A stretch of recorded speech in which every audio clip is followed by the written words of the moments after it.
no consideró más que a Cristo la gracia de Dios. Por esta gracia se fortaleció y en la carrera a todos pasó. Basta la gracia, suficiente es. Cristo en nosotros, fuerza y vigor. En nuestro espíritu la gracia está, energizando, obrando el plan de Dios. El Cristo vivo, esta gracia es, la necesito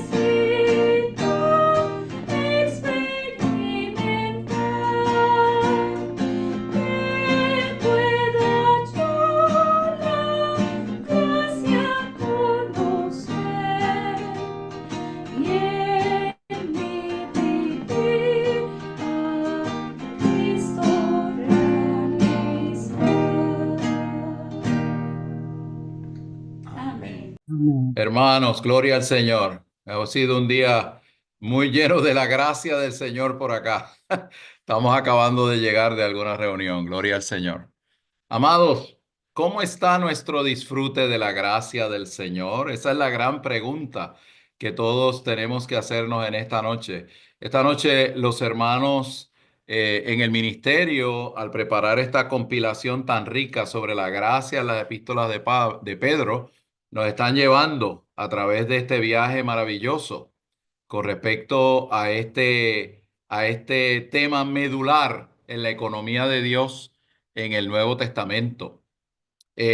Como habíamos dicho anteriormente, amados preciosos, la gracia es una palabra que, si fuéramos a resumir el ministerio de Juan, de Pedro, de los apóstoles en el Nuevo Testamento, podríamos decir, como hemos dicho anteriormente, que la palabra que caracteriza la porción del ministerio de Juan la economía de Dios en el Nuevo Testamento, la palabra es la vida.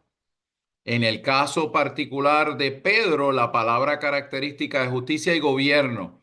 Pero es maravilloso ver, y por eso tenemos que tener mucho cuidado al disfrutar y al estudiar a los diferentes ministros del nuevo pacto que completan la palabra escrita del Señor.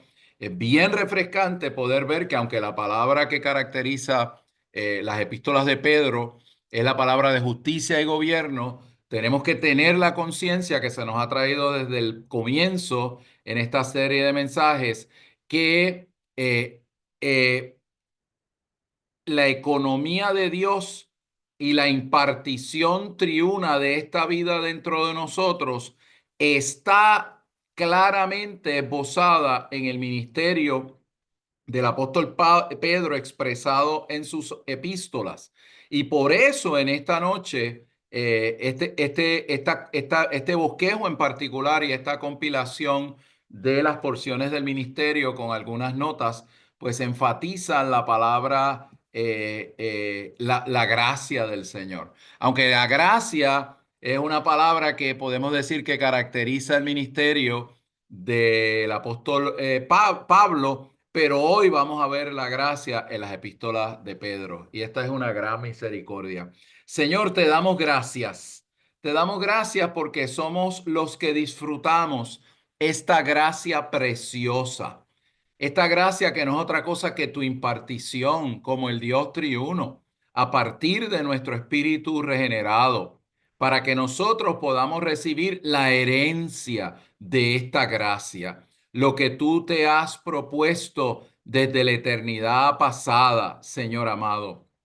Que nosotros seamos los recipientes y los que disfrutamos esta gracia para que tu economía eterna y tu propósito se lleve a cabo con cada uno de nosotros, Señor, como miembros que edifican el cuerpo de Cristo. Gracias que estamos bajo este ministerio saludable del Nuevo Testamento, que nos recuerda una y otra vez que nuestra responsabilidad primaria como hijos de Dios es disfrutar esta gracia, la gracia de esta vida maravillosa que está instalada en nuestro espíritu humano.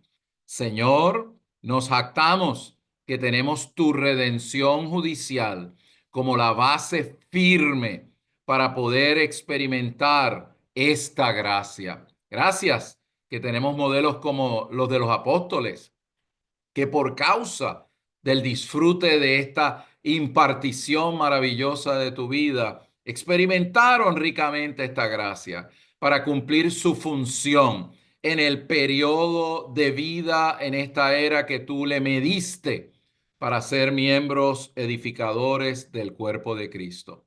Apreciamos tanto esta salvación maravillosa. Alabado sea el Señor. Hermano, yo quisiera antes de tocar, obviamente, en este título, la gracia en las epístolas de Pedro, el tema es la gracia y la carga, el disfrute de la gracia. No hay nada más aquí. Lo único que vamos a hacer es ver una serie de puntos, hacer un recorrido a través de las cartas de Pedro y complementarlas con otras porciones alusivas a la gracia en el ministerio también de Juan y de Pablo, pero básicamente lo que vamos a hacer es un viaje a través de la gracia en las cartas de Pedro, aunque como hemos dicho, pues Pedro se caracteriza en su ministerio por la justicia, el gobierno y la autoridad de Dios. Alabado sea el Señor. Yo quiero leer Primera de Pedro capítulo 1. Vamos a leer aquí hasta los versículos 4. Nos vamos a dirigir a una nota bajo el versículo 4 y vamos entonces a brincar a leer el versículo 13 de Primera de Pedro. Dice aquí: Pedro, apóstol de Jesucristo, a los peregrinos de la dispersión en el Ponto, Galacia, Capadocia, Asia y Bitinia.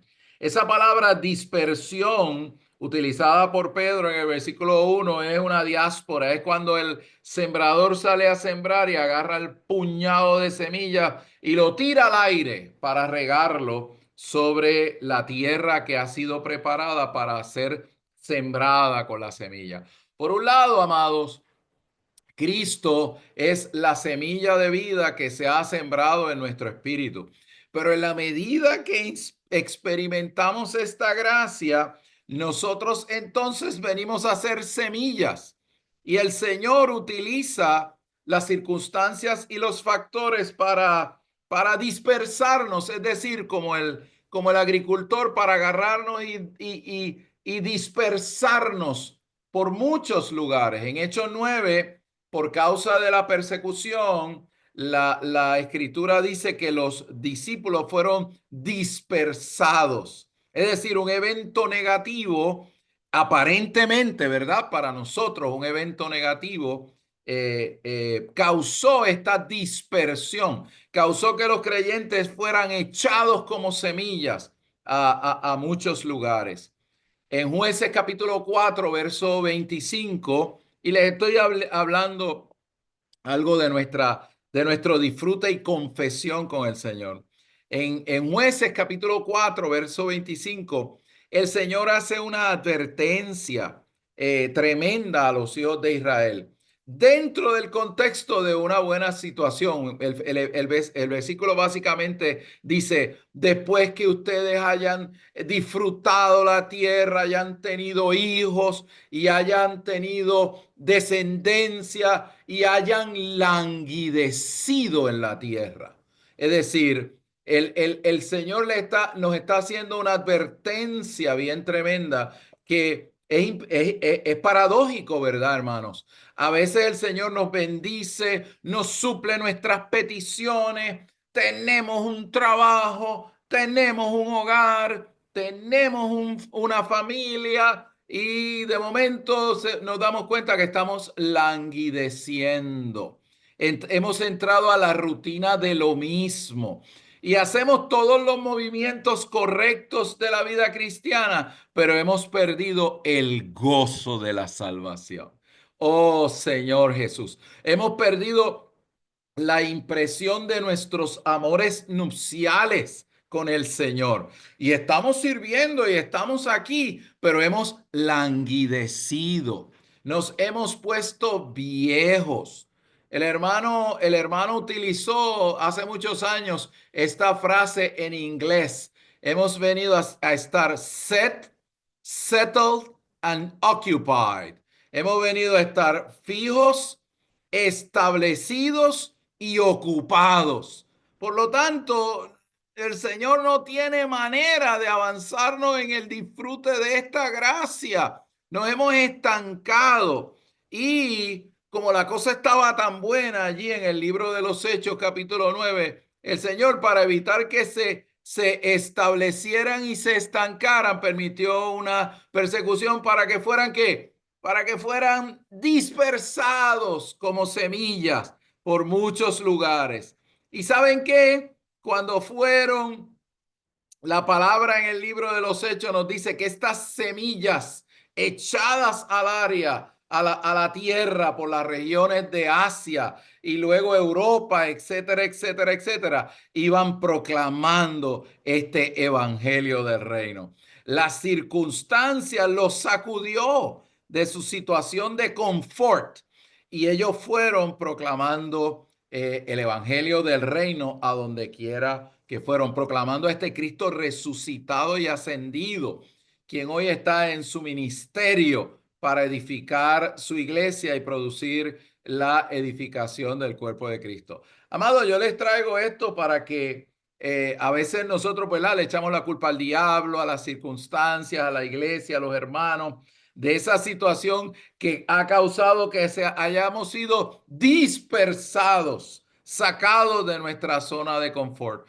Pero es impresionante cómo el Señor puede usar esa situación ¿para qué? Para sacarnos de nuestro estancamiento y llevarnos a funcionar conforme a esta gracia a otros lugares donde el Señor necesita expandir la presencia de su reino por medio de las iglesias locales como el proceso donde esta semilla en nosotros alcanza plena madurez. Así que quería hacer esa pequeña observación. Vuelvo al versículo 1. Pedro, apóstol de Jesucristo, a los peregrinos de la dispersión en el Ponto, Galacia, Capadocia, Asia y Bitinia, escogidos según la presciencia de Dios Padre en santificación del Espíritu para la obediencia y la aspersión de la sangre de Jesucristo. Y dice ahí, gracia y paz os sean multiplicadas.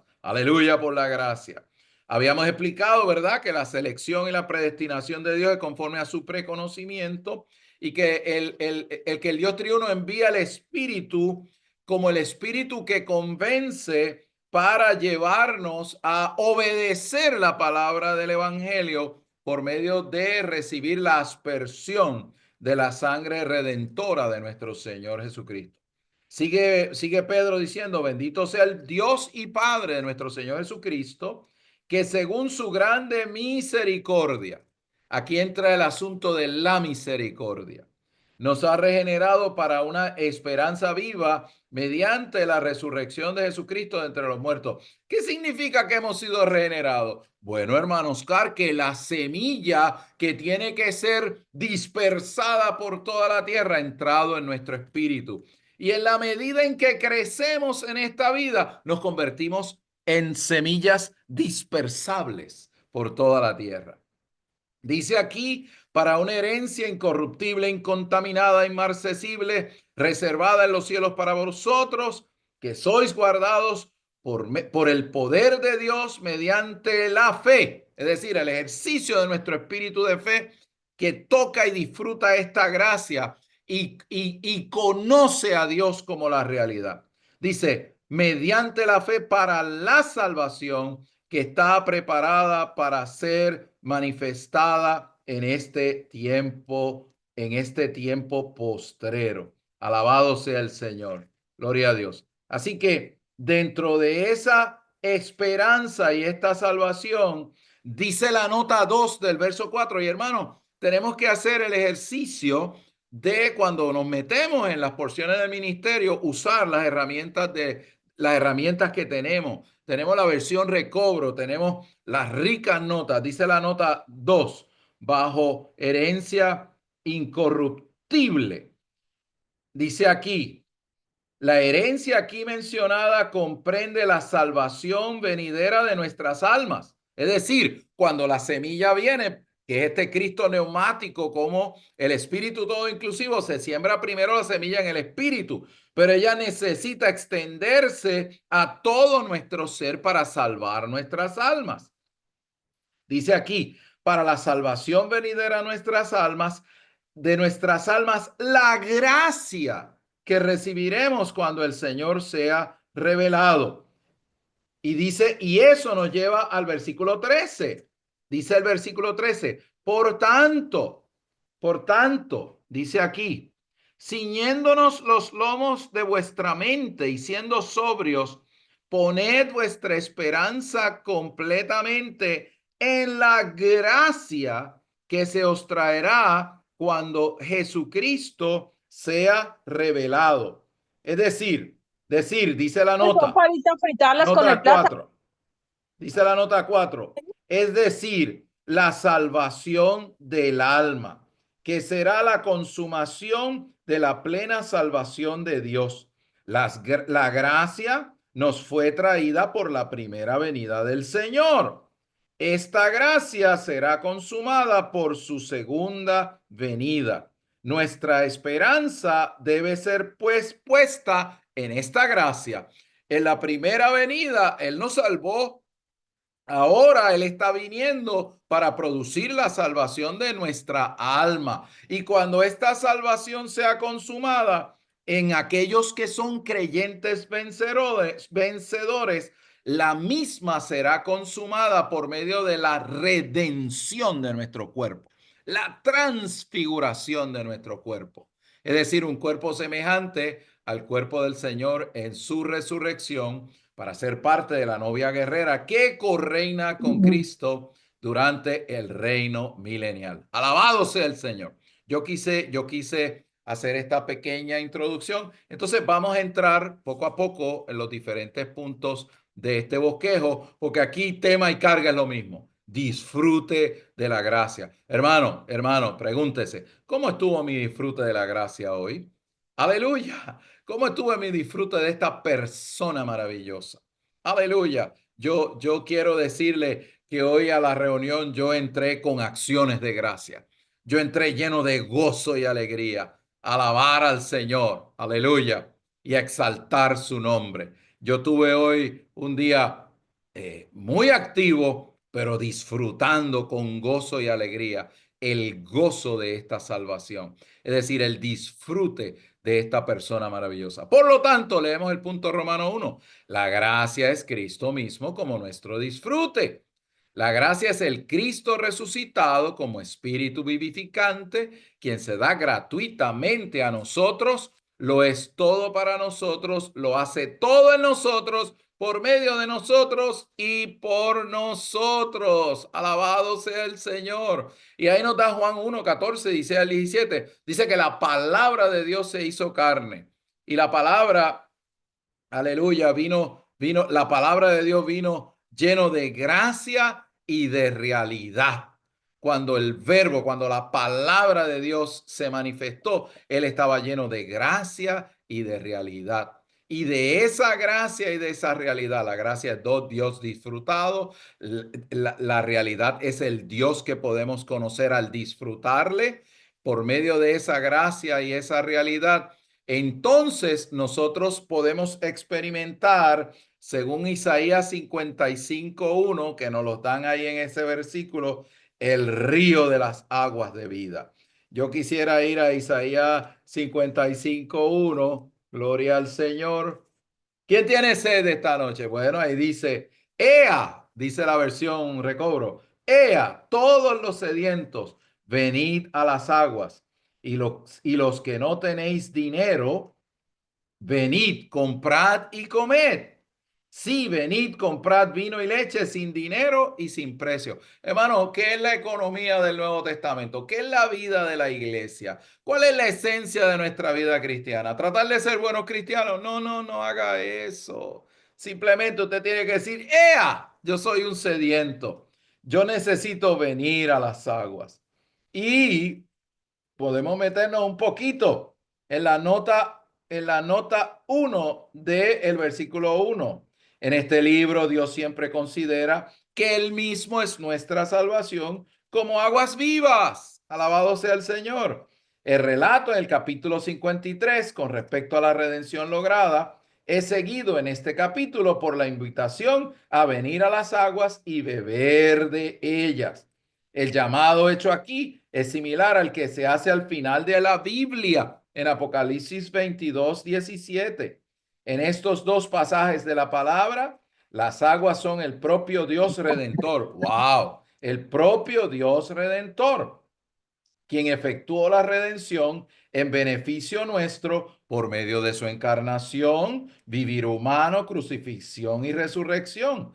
Estas aguas son tanto el pacto eterno como las misericordias firmes mostradas a David, que es una alusión a la resurrección del Señor, donde su cuerpo no fue dejado en la tumba, a la cual se alude en el versículo 3, pero no vamos a ir al versículo 3.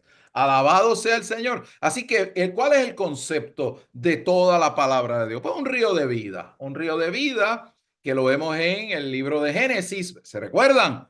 Allí donde está el río está el oro, el bedelio y el ónice, que son los materiales con que se puede edificar la iglesia. Pero los materiales están en el piso. Así que el Señor toma a Adán, lo pone en sueño profundo y de su costado saca una costilla. Y en la Biblia, la costilla representa la resurrección inquebrantable, porque cuando vamos a la muerte del Señor, la Biblia claramente dice, y profetizó de antemano que sus huesos no serían quebrantados, indicando que la iglesia, el complemento de Cristo en femenino, es la vida misma de resurrección que edifica esta esposa con oro, con bedelio y con ónice. En Apocalipsis capítulo 21-22, con oro, perlas y piedras preciosas. Y este complemento que sale de él, de su costado, vuelve a él como una esposa edificada para ser su complemento por toda la eternidad.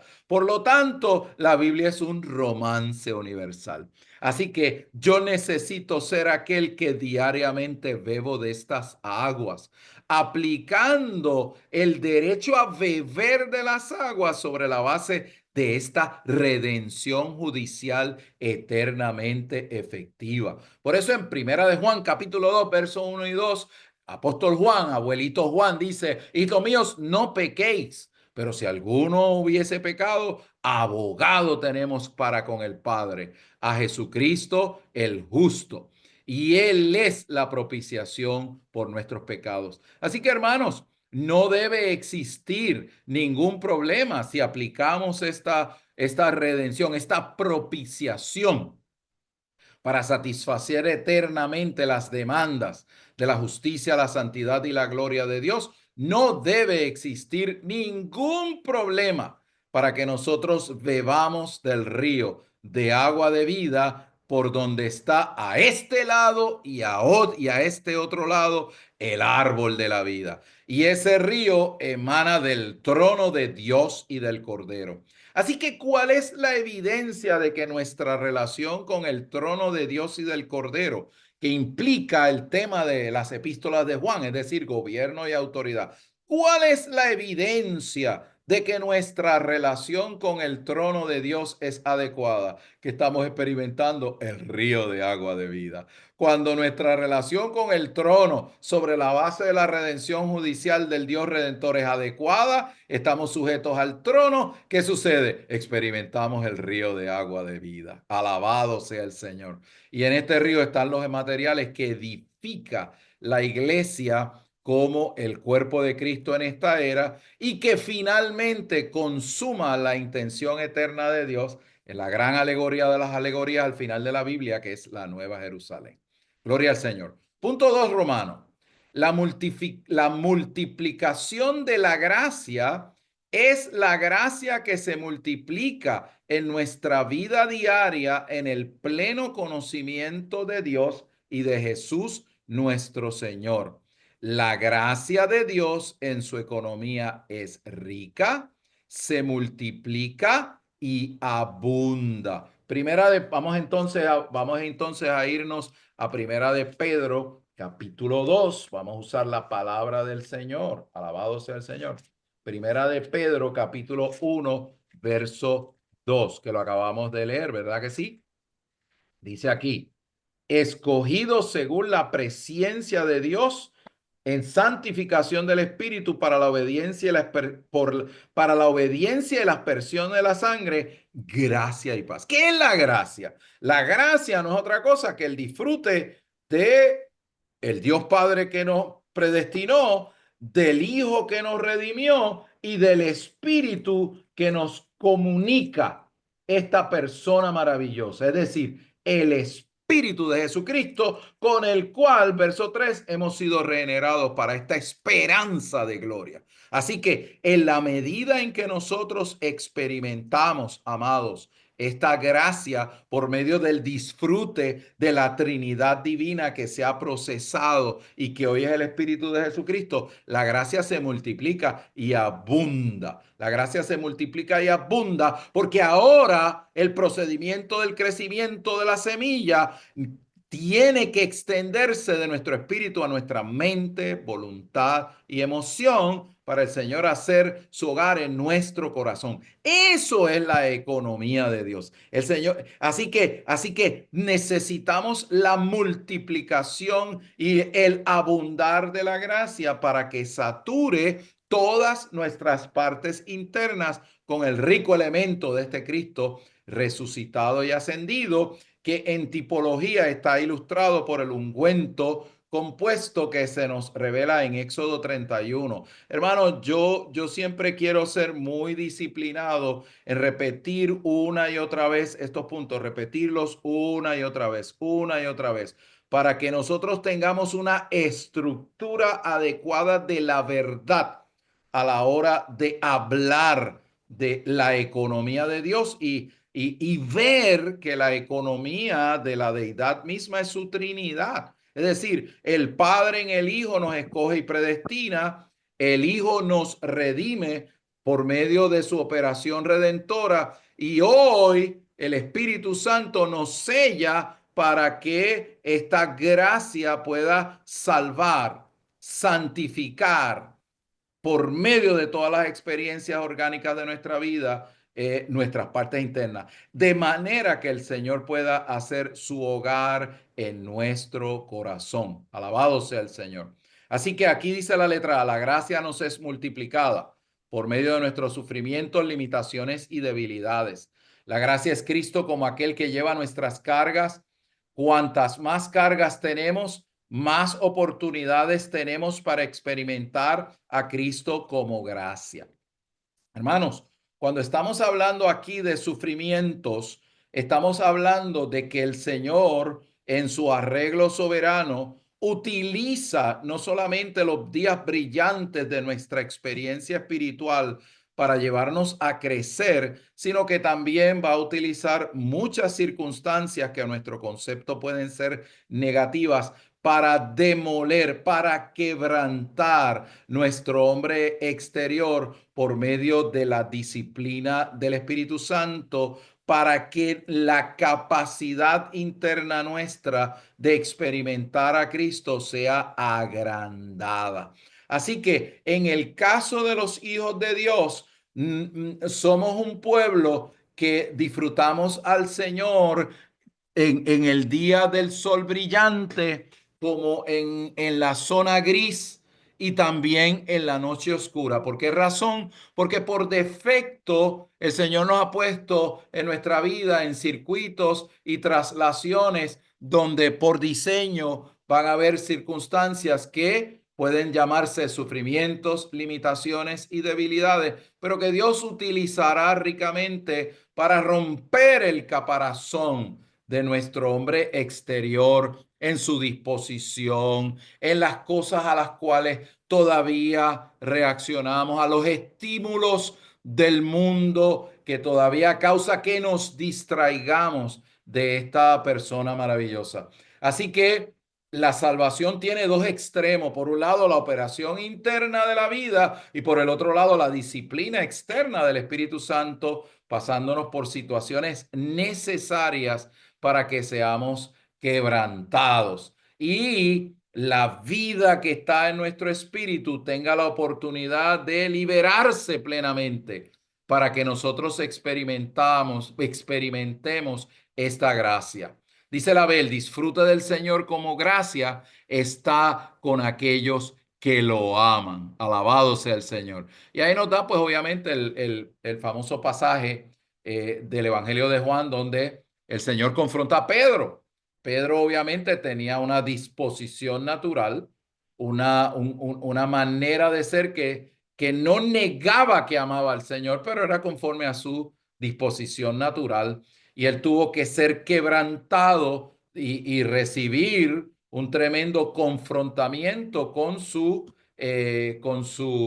arrojo de decir que él no negaría al Señor, descansando en ello, en su capacidad natural de tratar de amar al Señor. Y cuando fue confrontado con su limitación, cuando fue expuesto allí en el proceso donde el Señor estaba siendo juzgado y atacado por el Sanedrín, por el cuerpo religioso de Israel, él negó al Señor 3 veces. Así que él fue sumamente quebrantado y dice las Escrituras que él lloró amargamente.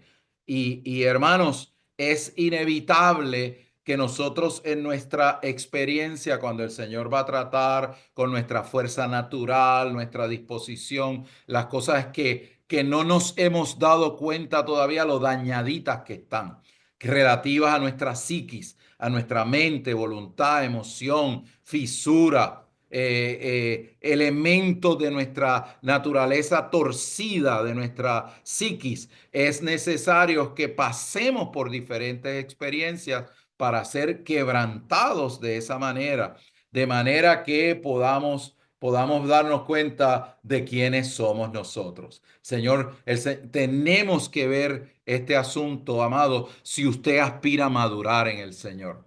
El disfrute del Señor, letra C como gracia con su naturaleza divina, es nuestra experiencia al nosotros recibir y permanecer en la palabra de su gracia, la cual incluye todas sus preciosas y grandísimas promesas. Aquí la letra B y C, pues obviamente da un giro al aspecto positivo interno de la salvación. La letra A enfatiza más el aspecto de la disciplina externa del Espíritu Santo para rompernos por fuera en nuestra disposición natural. Pero ciertamente permanecer en la palabra del Señor implica el disfrute de esta persona maravillosa, y cuando comemos y diferimos la palabra del Señor, extraemos el neuma divino que está en la palabra del Señor, y eso nos permite experimentar la obra interna de salvación que causa el cumplimiento en nuestra vida y en nuestra experiencia interna del Señor de las promesas que hemos recibido como depositarios del Nuevo Testamento y como hijos de Dios. Así que aquí tenemos esos tres elementos. El elemento de la limitación y la debilidad como parte de la disciplina del Espíritu para que podamos ampliar nuestra capacidad de experimentar a Cristo por causa del demoler externo de nuestra constitución natural. El disfrute al amarle, es decir, la manera más práctica de experimentar esta gracia es amarlo diariamente. Y obviamente el cumplimiento de las promesas al disfrutarlo en su palabra, al comernos su palabra, digerirla y asimilarla para que opere esta salvación orgánica en todos nosotros. El punto 3 romano es un punto 3 técnico de la verdad relativo a la expresión en Primera de Pedro 1:10, que los profetas que profetizaron en el Antiguo Testamento profetizaron acerca de la gracia destinada a nosotros, porque por medio del Espíritu de Cristo, ellos pudieron ver de antemano cuál habría de ser el proceso por el cual habría de pasar nuestro Señor y Salvador en su ministerio. La letra A dice: el Espíritu de Cristo, que estaba en los profetas antiguos testamentarios, les indicó claramente que Cristo vendría a nosotros como la gracia por medio de su encarnación, su sufrimiento en su vivir humano y crucifixión, y sus glorias en su resurrección, ascensión, segunda venida y reinado, para que nos fuera aplicada la salvación completa que Dios efectúa. Aleluya. Y ahí nos da algunas referencias proféticas de este ministerio. Por ejemplo, en Primera de Pedro, capítulo 1, versos 5, 9 al 10, podemos confirmar Salmo 22 con su proceso de sufrimiento y muerte. Y recuerden que el Salmo 22 nos amplía una visión muy, pero que muy tremenda del proceso psicológico que el Señor sufre en su proceso de ser juzgado como nuestra ofrenda por el pecado en esas 3 últimas horas hasta las 3 de la tarde. El Salmo 22 nos presenta no solamente el hecho de que Él pasó por ese sufrimiento, sino las implicaciones psicológicas que Él pasó. Isaías 53, pues todos conocemos. Daniel 9:26 hace alusión a la muerte del Mesías, ¿verdad? En medio de la profecía relativa a las 70 semanas de Israel, a la semana número 70 que se profetiza en Daniel 9:24 al 26. Ahí se profetiza claramente que el Mesías habría de ser muerto. Entonces, toda esa revelación profética en el Antiguo Testamento fue dada por el Espíritu de Cristo. Y dice la B, aunque el Espíritu de Cristo fue constituido en un sentido dispensacional mediante y con la muerte y resurrección de Cristo en tiempos neotestamentarios, la función del Espíritu es eterna debido a que Él es el Espíritu eterno. Así que en su función eterna, letra C, el Espíritu de Cristo estaba en los profetas antiguos testamentarios y les indicaba con claridad de manera profética lo que vendría, que Cristo vendría a los creyentes neotestamentarios para hacer para ellos la gracia ilimitada y todo suficiente de esta salvación completa que Dios efectúa con miras a que entraran en la tristeza del Señor. No, para que entraran en el gozo del Señor, en la era del reino. ¿Y qué es en plata, prácticamente hablando, ese gozo? La salvación de nuestras almas. ¿Por qué? Porque el Señor, el Espíritu de Jesucristo, se ha sembrado en nuestro espíritu para que desde ahí, desde el centro de nuestro ser, ir hacia la circunferencia y salvarnos orgánicamente en nuestra mente, voluntad y emoción, de manera que Él pueda hacer su hogar en nuestros corazones. Es un privilegio de los hijos de Dios en la era del Nuevo Testamento. ¿Y por qué es posible? Bueno, porque ahora el Espíritu no es meramente el Espíritu de Jehová, es el Espíritu de Jesucristo, procesado, consumado, inclusive intensificado 7 veces para llevar a cabo dentro de nosotros esta salvación orgánica. Y el proceso de llevarse esa salvación orgánica es un proceso que está lleno de gozo, lleno de gozo. Amados preciosos, ¿usted está disfrutando el gozo de la salvación? ¿Usted está experimentando el gozo y la alegría? ¿Usted está entrando a la reunión, aleluya, con alabanza, con cántico? Gloria al Señor. ¿Usted está verdaderamente gozándose al Señor en la era del reino? ¿O usted está languideciendo, haciendo los movimientos externos, pero mire, como dicen en el difícil, settled and occupied, establecido, inamovible y preocupado con un montón de cosas que no tienen que ver con el Espíritu de Jesucristo? Ahí tenemos que decir: Señor, ten misericordia de mí.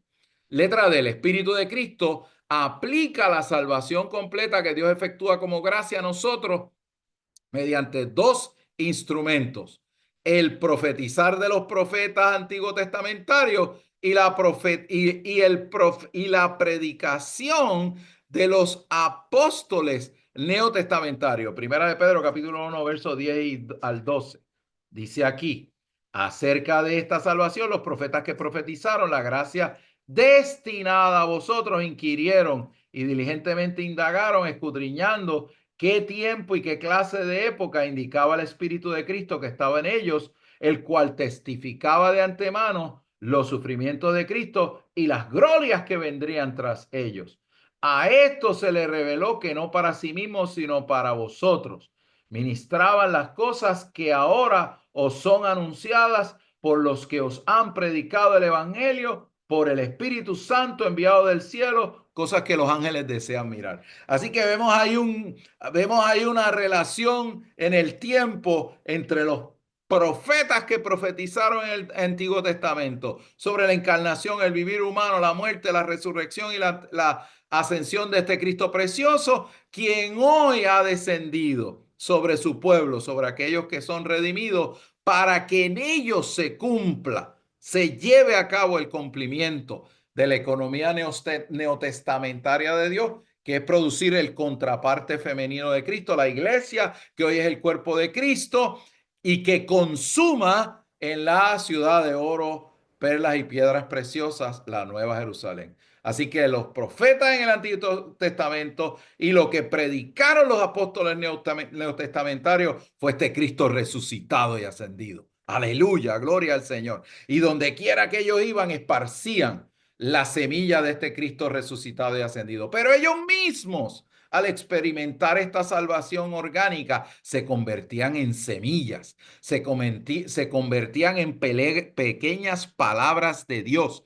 Estaban saturados y llenos de aceite, del aceite de este Cristo precioso. Y cuando hablaban, impartían las palabras de la gracia de esta vida. Y cuando se reunían, cuando funcionaban, la gracia se hacía tangible en la experiencia de los apóstoles. Hermanos, somos todos apóstoles neotestamentarios, somos todos aquellos que podemos ser enviados como la diáspora para proclamar como aquellos que son enviados a este Cristo maravilloso a todos los confines de la tierra. Alabado sea el Señor. Ese fue el trabajo de los apóstoles, proclamar a este Cristo ascendido como el rey del reino de los cielos, el rey semilla. Cuando lo predicamos se mete como la semilla del reino dentro de nuestro espíritu para extendernos y salvarnos completamente en nuestra mente, voluntad y emoción y hacer hogar en nuestro corazón. Cuando el Señor tenga un pueblo que avance en esa experiencia, aleluya, y la complete y no tenga nada pendiente en cuanto a la salvación de Dios, bueno, ese pueblo en su debido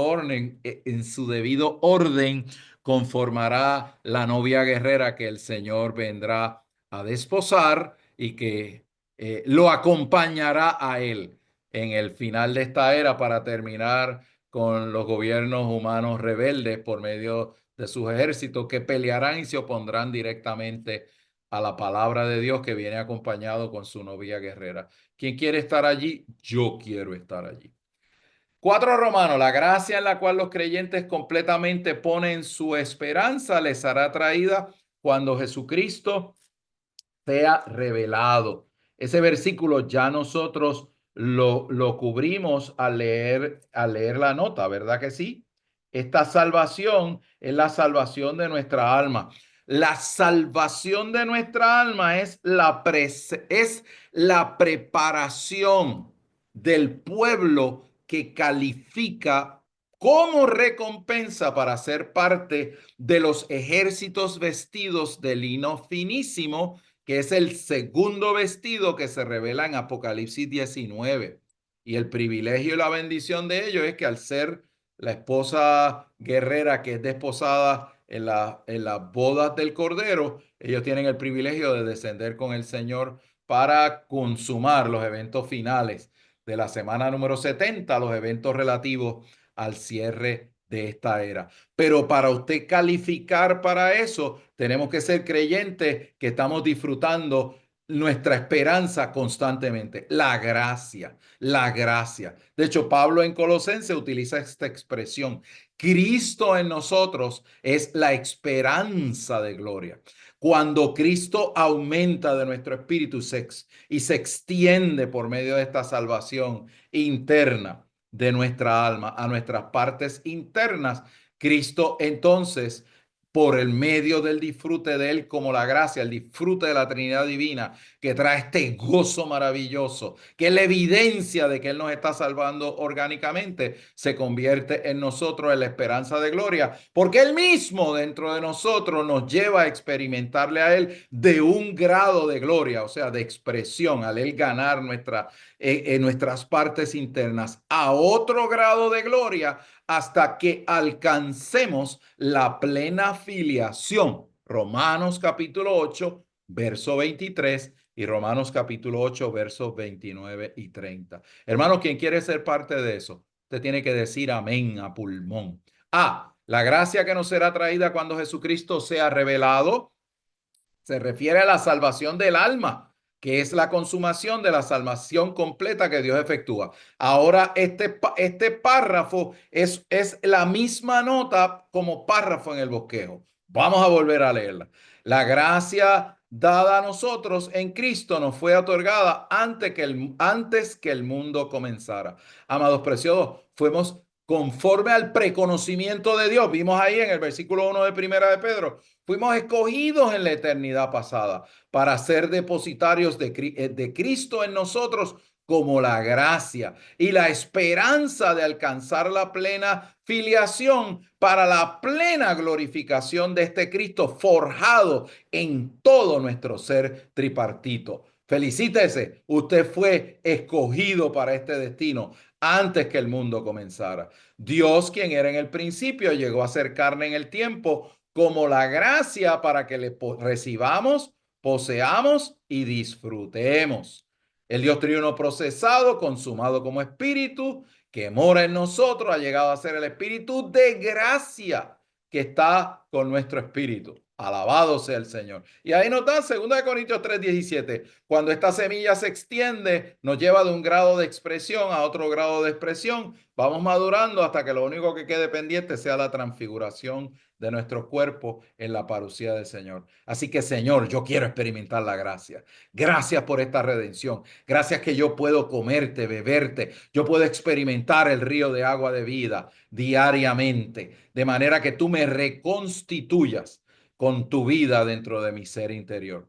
Día tras día deberíamos ser vasos abiertos para ser aquellos que reciben la gracia continuamente y deberíamos poner nuestra esperanza entera y completamente en esta gracia. El don de la justicia se nos ha imputado al creer en Cristo, de manera que ahora experimentamos esta gracia para que esta persona maravillosa dentro de nuestro ser no meramente nos impute legalmente su justicia, sino que nos imparta su vivir justo dentro de nosotros para ser parte de la gloria de la novia guerrera que lo acompaña al Señor al final de la era y por eso estamos aquí, porque queremos vencer. 5 Romanos, la frase gracia delante de Dios hallada, primera de Pedro, Dios 2, perdón, 19 al 20, se refiere a la motivación de la vida divina dentro de nosotros y a su expresión en nuestro vivir, la cual en nuestro comportamiento llega a ser grata y aceptable ante el hombre y ante Dios. Esa es otra parafraseo de las notas que están asociadas a primera de Pedro 2, 19 al 20, así que vamos a complementar leyendo 19 y 20. Porque esto es gracia si alguno por tener conciencia de Dios sufre aflicción padeciendo injustamente.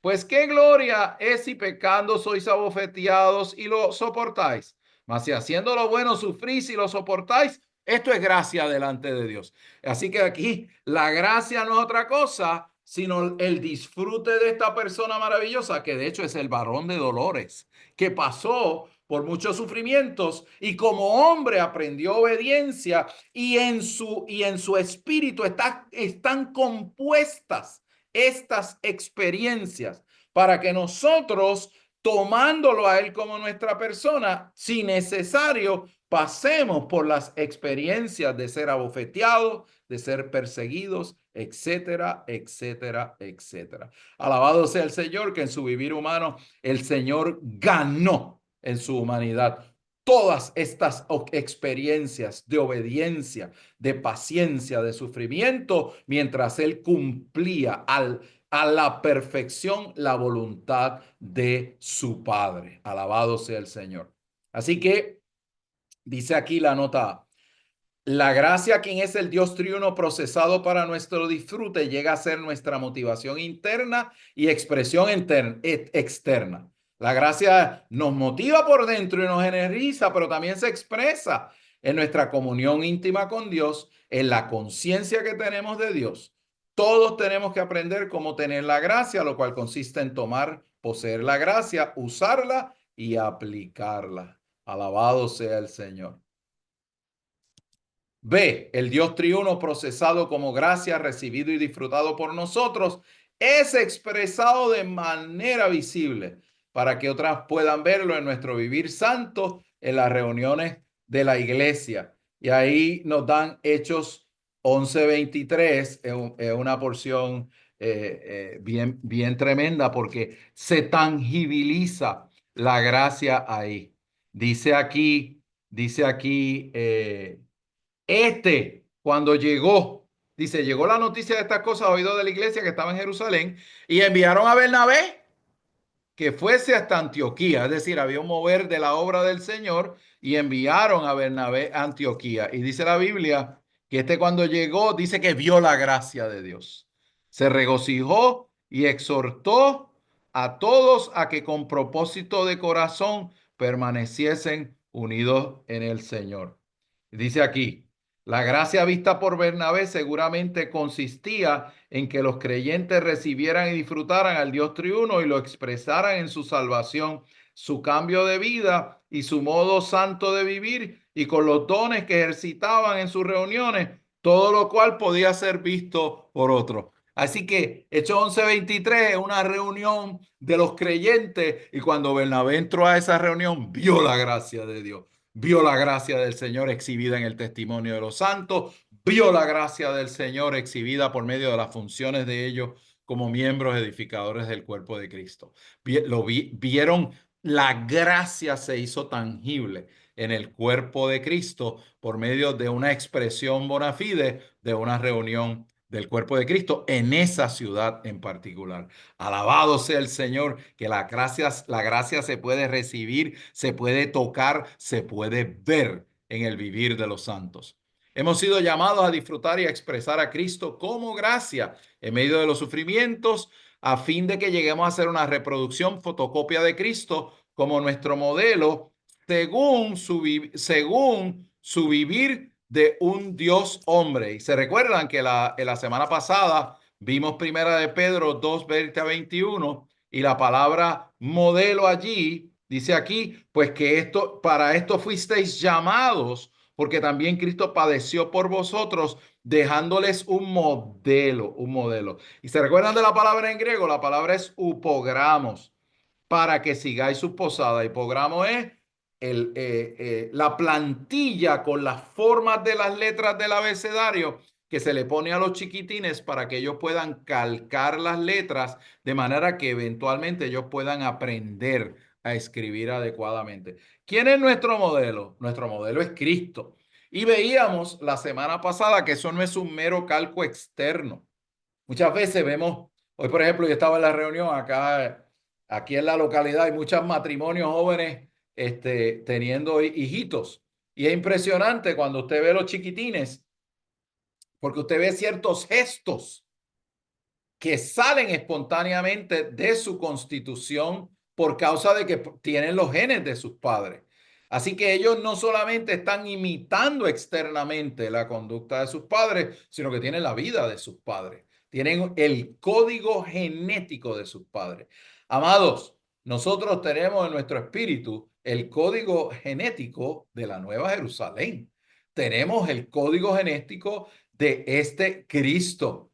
Aleluya, del Espíritu de Jesucristo. Y podemos ser conformados a esta persona maravillosa por medio de disfrutar, de seguir al modelo que está instalado en nuestro espíritu para que se replique el vivir corporativo de un Dios hombre, es decir, uno que simultáneamente cumple con sus responsabilidades humanas y lleva a cabo sus tareas humanas, pero a la misma vez tiene su espíritu conectado con los cielos y entra simultáneamente en la esfera espiritual donde toca, donde ve, donde absorbe, donde digiere a este primer Dios hombre para que ese vivir se reproduzca en su vivir humano, muy normal, llevando a cabo la exhibición de este modelo, no solamente en las reuniones de la iglesia, sino simultáneamente mientras lleva a cabo todas las actividades de su vida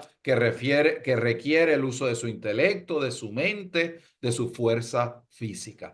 Ese es el vivir de un Dios hombre que evidencia que entre nosotros está el reino de los cielos se está propagando entre nosotros.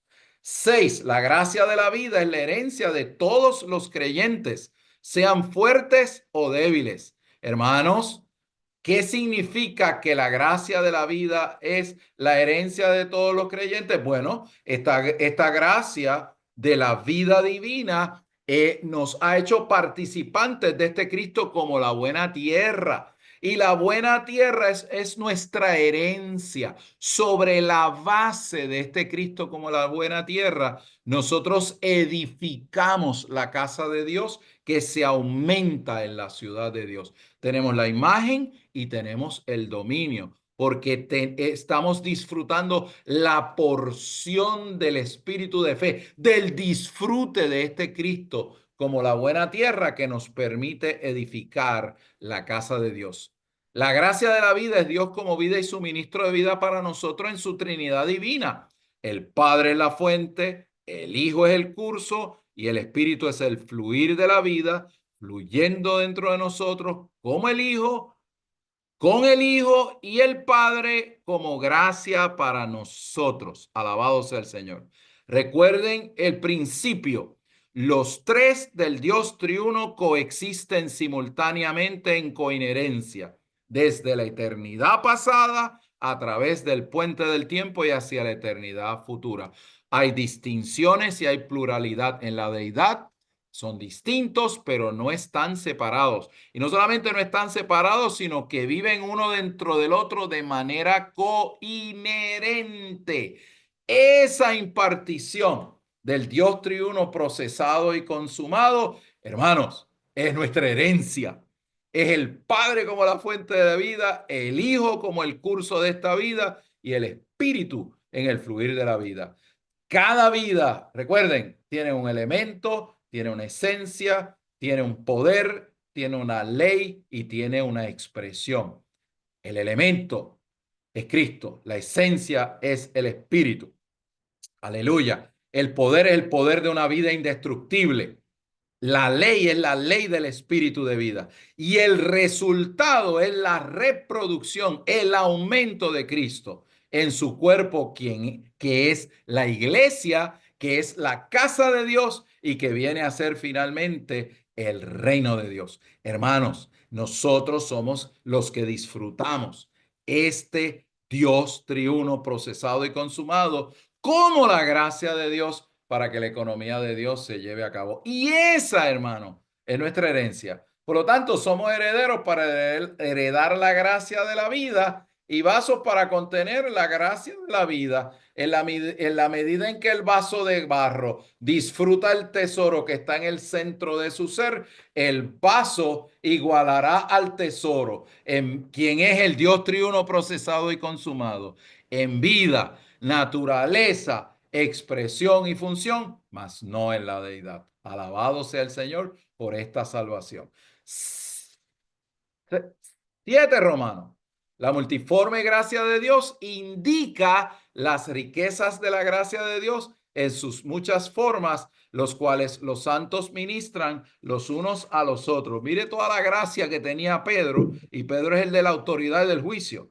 Primera de Pedro, capítulo 4, verso 10. Versículo maravilloso. Dice aquí. Cada uno, según el don recibido, ministra a los otros como buenos cleronomos de la multiforme gracia de Dios, mayordomos de la gracia de Dios.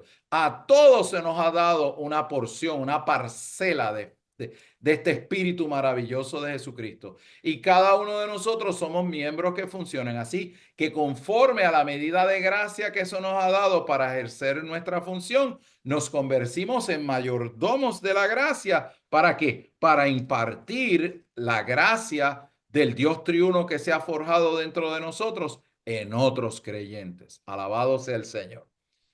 La multiforme gracia de Dios le trae el rico suministro de vida, el cual es el Dios triuno, ministrado a nosotros en muchos aspectos. Necesitamos ser buenos mayordomos de la multiforme gracia de Dios, quienes hablan palabras de gracia como oráculos de Dios y ministran a otros como por virtud de la fuerza y el poder de la gracia que Dios suministra. Así que, hermanos, tenemos que funcionar. Tenemos que tener un excedente del disfrute de la gracia de Cristo, se convierte en nuestro don y función para impartirlo a otros, de manera que por medio de la función, conforme a la medida de fe, a la porción de gracia que a cada cual se le ha concedido en el cuerpo se edifique a sí mismo en la esencia de la naturaleza divina, que es el amor mismo de Dios. Punto 8, Romano. Dice aquí, Dios da gracia a los humildes, pero resiste a los soberbios. Dios da gracia a los humildes, pero resiste a los soberbios. Amados, en la medida en que usted experimente, y este es un punto que estamos repitiendo mucho, en la medida en que experimentemos la gracia, usted no solamente va a disfrutar cuán maravilloso y glorioso es el Señor, usted se va a dar cuenta cuán dañadito usted está. Usted va a darse cuenta poco a poco, en la medida en que el Señor vaya tratando con los reyes y tribus que hay en su psiquis, en su mente, voluntad y emoción. Usted va a ir descubriendo paulatinamente el daño que la caída produjo, sus experiencias en su mente, voluntad y emoción. Dios no hace eso en un momento, lo hace poco a poco, según el tipo de Éxodo 23. Pero el descubrimiento de lo que verdaderamente somos nos lleva a quebrantamiento, nos lleva a humildad, nos lleva a dejar de ser presumidos. Nos deja de dejar de decir, Señor, aunque estos no te negaren, yo no te negaré. Necesitamos pasar por las experiencias de ser quebrantados en ese sentido. Y lo maravilloso de esto es que Cristo, como nuestro sumo sacerdote, intercede por nosotros. Pero una de las características de una experiencia correcta de la gracia es que nos conocemos a nosotros mismos y bajamos los dedos acusadores y de estar juzgando a otros y de ser soberbios y presumidos. Al revés, nos ceñimos de humildad y aprendemos a apreciar la porción de otro y amar a los santos, principalmente cuando están en la rueda de abajo y están pasando por situaciones. En vez de acusar, oramos e intercedemos. En la vida de iglesia, todos nosotros necesitamos ceñirnos de humildad en el trato mutuo, de modo que podamos disfrutar a Dios como dador de gracia. La humildad que nos salva de toda clase de destrucción e invita a la gracia de Dios. La humildad nos salva de toda clase de destrucción e invita a la gracia, mientras que el orgullo nos hace el peor de los insensatos.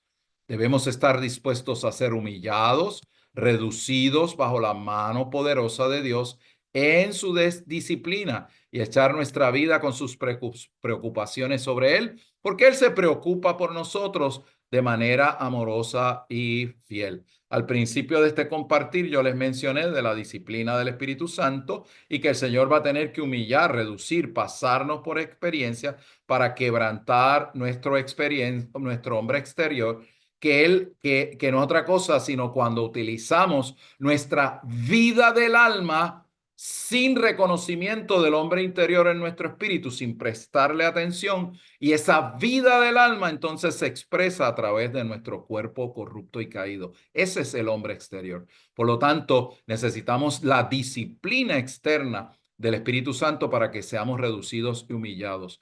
Y aunque suena duro y la disciplina suena dura, pero la disciplina produce fruto de humildad y quebrantamiento que ensancha nuestro corazón para que todos los santos queridos quepan en nuestro corazón y nos preocupemos por ellos de la misma manera que nuestro Señor se preocupa por nosotros de manera amorosa y fiel. 9 Romanos, el Dios de toda gracia, quien ha llamado a los creyentes a su gloria eterna, perfeccione, confirme, fortalezca y simiente por medio de sus sufrimientos. Esta toda gracia, la verdadera gracia de Dios, en la cual los creyentes deberían entrar y en la cual están firmes. El Dios de toda gracia, ese es el famoso versículo de Primera de Pedro 5:10. Y yo simplemente quiero recordarle, volvemos a la verdad y al griego. Primera de Pedro 5:10.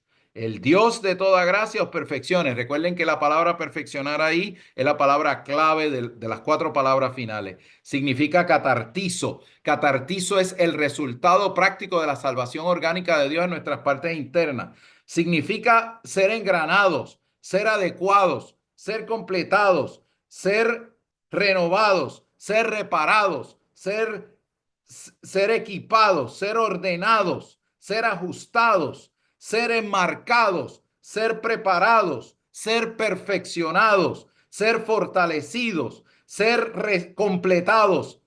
Es, en resumen, hacernos ser lo que se supone que seamos. Ese es el resultado de la operación de la gracia de Dios. El catartismo interno de esta salvación orgánica es lo único que puede repararnos internamente. El disfrute de la gracia de Dios para el poder, Señor, reparar, salvar, reconstruir nuestras partes internas por medio de su salvación orgánica. 10, y ahí nos vamos. La verdadera gracia de Dios es la gracia en la cual, junto con el conocimiento, nuestro Señor y Salvador Jesucristo, los creyentes deberían crecer para su gloria ahora y hasta el día de la eternidad. Esta es la palabra de conclusión de los escritos de Pedro, cual indica que todo lo que él escribió procede de la gracia de Dios, está en ella, es por ella y es mediante ella. El producto de la gracia en la economía de Dios, ¿qué es? El cuerpo de Cristo, como el poema de Dios para hacer la nueva Jerusalén como consumación de la justicia de Dios en los cielos nuevos y la tierra nueva. Y es bien tremendo porque en esta conclusión el ministerio retoma el asunto de la consumación de la justicia de Dios, que es la palabra, ¿verdad?, medular o que caracteriza el ministerio del apóstol Pedro. Así que gracia y justicia aquí están armonizadas. La gracia nos catartiza, nos reconstruye orgánicamente para ser la novia vencedora y el cuerpo de Cristo que conforme a la medida de gracia se edifica a sí mismo en amor, produciendo este poema que consuma en la nueva Jerusalén, que no es otra cosa sino la ciudad que exhibirá la justicia de Dios en los cielos nuevos y la tierra nueva. La riqueza de la gracia de Dios, las riquezas de Dios mismo para nuestro disfrute, exceden todo límite y serán exhibidas públicamente por la eternidad. Así que la ciudad santa es una exhibición de la gracia de Dios y también es una exhibición de la justicia de Dios. Quiero leer el versículo 2:7. Para mostrar en los siglos venideros, Efesios 2:7, las superabundantes riquezas de su gracia en su bondad para con nosotros en Cristo Jesús. Hermanos, nosotros somos por la selección, la predestinación de Dios y el disfrute de esta misericordia que nos ha concedido esta gracia sobre la base de la justicia imputada gratuitamente de Cristo, el objeto, aquellos que experimentamos esta gracia para venir a ser la novia de Cristo, para venir a ser el cuerpo de Cristo, para venir a ser la casa de Dios que consuma en la ciudad de Dios. Ese es nuestro destino. Y el resultado de las riquezas, de la experiencia de esta riqueza, que no es otra cosa que la experiencia de la gracia de Dios en el disfrute de la Trinidad divina, exceden todo límite y tendrán su exhibición final públicamente por la eternidad en la ciudad de oro, perlas y piedras preciosas, y usted y yo somos parte de esa ciudad. Alabado sea el Señor por su gracia todo suficiente. Me detengo aquí, hermanos, y paso la bola a los hermanos en el control.